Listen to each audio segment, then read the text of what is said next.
This is the 2025 Honda Civic Sport. Is it exactly what you have been looking for?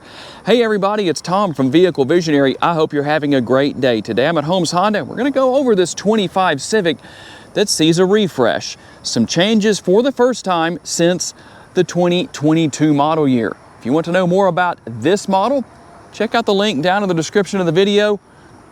Find out more about this Civic or anything else they have in inventory here at Holmes Honda. Now here on the front end, we're going to see the most changes as far as the exterior goes.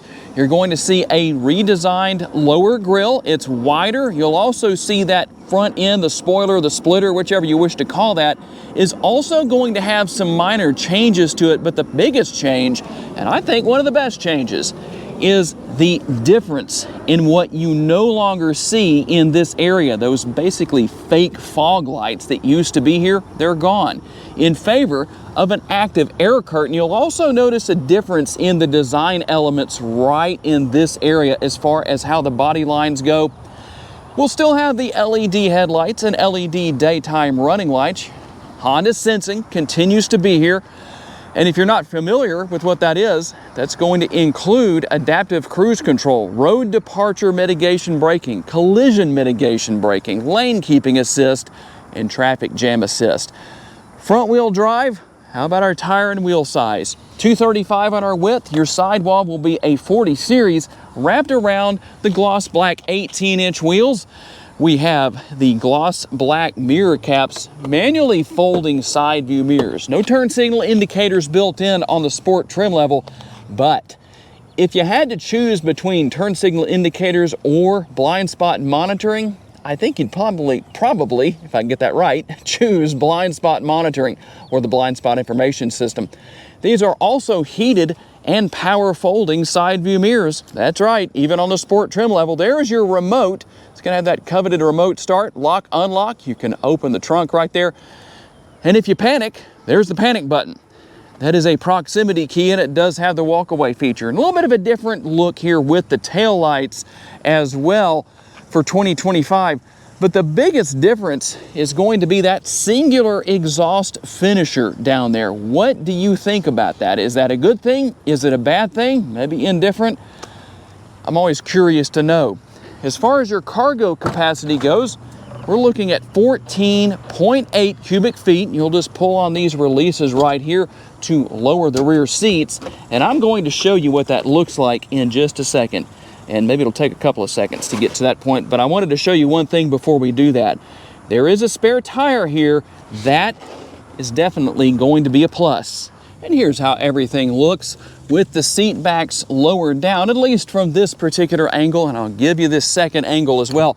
If I don't, somebody is likely to ask for it. And here under the hood is the 2-liter direct injection 4-cylinder. Now this is not the hybrid powertrain. We'll focus on the numbers as to what you'll find there in a future video when I can get my hands on a model that does have the hybrid powertrain. But for those of you who don't want to go hybrid, this has 150 horsepower and 133 pounds-feet of torque. It is mated to a CVT. And let's take a quick look here at the window sticker and see our MPGs. We're looking at 31 city, 39 highway, 34 combined, and 2.3 gallons of gas per every 100 miles driven. If you're wondering about your sticker price, there it is. In fact, let me give you a couple of other things here on the window sticker just so you can see that. Maybe give you a chance to screenshot that if you so desire. And we'll take a look at what your rear seat passengers are going to find. The armrest is comfortable, although personally I wish this area up here where my hand is was flat. But I don't know, maybe not a big deal. Bottle holders here or door bins, whichever you wish to use that for. Plenty of room for a bottle or other items. You'll also find the fold-down armrest with the cup holders built in. And basically that's about all there is to talk about back here on the Sport trim level. No rear air conditioning vents and no USB connectivity. And this model does not come with a sunroof. And tell me what you think about the cloth interior. I know some like it and some don't. So tell me what your thoughts are. Some say it's antiquated, but others are telling me that they'd rather have the cloth seating than anything else. As far as the doors go here in the front, you're going to find a much larger door bin, really more of a true door bin than just a bottle holder, as we saw with the back seats. Obviously, you can control your heated power adjustable side view mirrors. Choose which one you adjust right there. Lock and unlock. You can lock all 4 windows if you want to. The front windows are auto down and auto up, but you'll have to hold the buttons down for the back windows. And you can see some of our additional features here. We also have the lever that you can drop to adjust the tilt and telescopically adjustable steering wheel. Your digital instrument display right there. You can go through a lot of information. I'm just going to push the home button right here. That's what got me to that point. And then use that scroll wheel right next to the home button to go through the information you see me scrolling through right there. Now, this is the 7-inch touchscreen. So if you don't mind the simplicity of the 7-inch touchscreen, well, you can go with that. You can still pair your smartphone here and use Apple CarPlay or Android Auto, depending on what you need. So it is available. You have your good old trusty knobs right here that I know a lot of you like for controlling volume and turning the radio on and off or changing stations. Pretty easy to figure out. You also have some one-touch buttons down there. By the way, that flickering feature you see on the screen is not really happening. That has to do with my camera, not with this 25 Civic. Here on the Sport trim level, single zone climate control, but in an interior of this size, I don't think that's a huge issue. Pretty easy to figure out what everything does there. Now, you will find some connectivity here in the front seat, a couple of USB options and a 12-volt power outlet, your conventional style shifter, cup holders, and your drive mode selector. What exactly are the drive modes? Well, let's go through that. We're going to start with normal. There's Econ, and then we go up to Sport. Obviously, being the Sport trim level, you better have Sport, right? Power parking brake and brake hold mode, and the lid for the center console that doubles as an armrest. We'll also have plenty of space within. This tray right here can go one of 2 different spots. It is also removable, so you can just leave that out if you want to. And there is quite a bit of space within that area. And let's take a quick look up here at our upper console just so you can see what all is here. And by the way, I did want to show you what we have with the camera here, the rear view camera. There's 3 different views here. Again, I apologize for that flickering effect, but hopefully it gives you a good enough view to be able to see not only the 3 different views, but those nice bright trajectory lines. And hopefully you have a good view. Probably the best I could give you. No sunroof really kind of limits us a little bit, so I didn't have anywhere to put the camera other than where it is, so hopefully you don't have a terribly obstructed view. But we'll make this as quick as possible, hopefully, and give you some good details about what it's like to drive this Civic. I do love the fact that it is literally hugging the road. It feels like it sucks itself to the road. The way the chassis and the suspension are tuned, it just makes it so fun to drive. Even without a lot of horsepower, who says you need a lot of horsepower to have fun? Although I will agree, the more horsepower you have, the more fun it can be if you know how to manage that horsepower.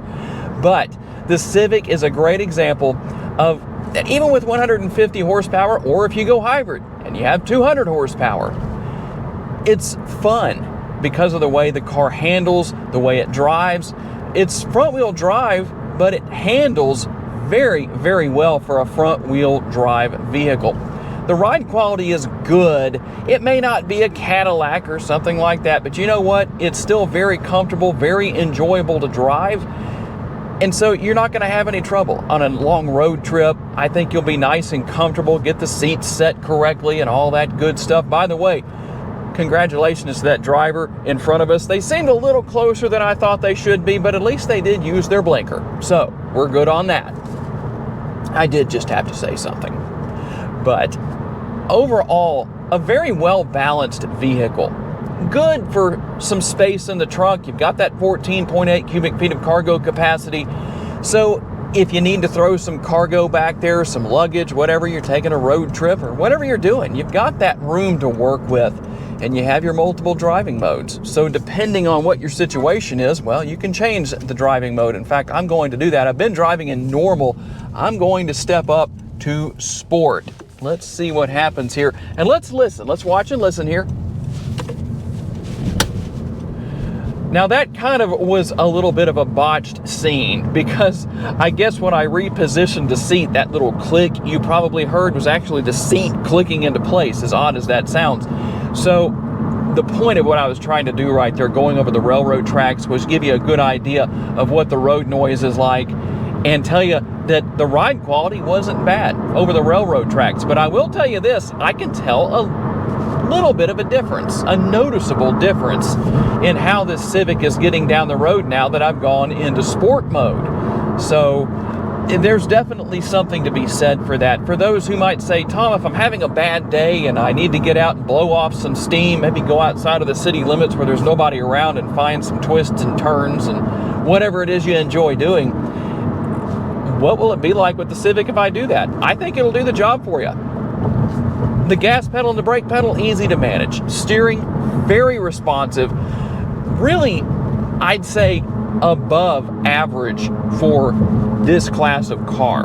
I think it's very nice. I think it's enjoyable to drive. It just adds to the experience. And it's nice that you don't have overly aggressive brakes or anything like that to deal with. So a lot of fun. And it's practical. And last but not least, for those who are saying, Tom, I want a new vehicle. I need a brand new vehicle. I don't want to break the bank, but I also don't want an insane amount of technology. This is a great option for you, especially with the 7-inch touchscreen. But even if you wind up, maybe you go with a different trim level and you go with the 9-inch screen, it's still very easy to learn and very easy to use. Okay, tell me what you think about the 2025 Honda Civic Sport. Is it exactly what you have been looking for? Tell me what your thoughts are. As Holmes Honda gets in additional models and additional trim levels, I promise to bring them to you as they're available. This is all they had in inventory, 2 sports, and that was it for now as far as the 2025 model year goes. I do want to say a special thanks to my friends at the dealership for loaning me this Civic for the day so I could tell you all about it. And a special thanks to all of you for being kind enough to give me the opportunity to give you a vision for your next vehicle. If you enjoyed this video, please be sure to hit the like button. That helps me out a lot. Make sure to subscribe. And if you enjoyed this video and want to learn about additional vehicles you may wish to consider purchasing, check out the video that's on the screen right now, and I'll see you there.